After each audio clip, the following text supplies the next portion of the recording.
বন্ধুগণ, এই গরমে শরীর মনটাকে ঠান্ডা রাখতে হলে আমের টক খাইতে হবে।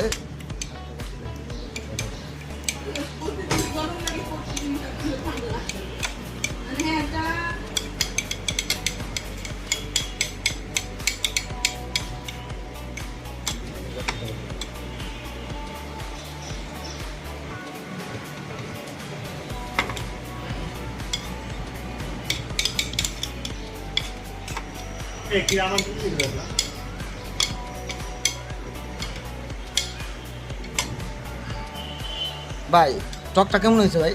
সেই সেই সেই স্বাদ হয়েছে না? সেই স্বাদ, সেই স্বাদ। সেই সেই।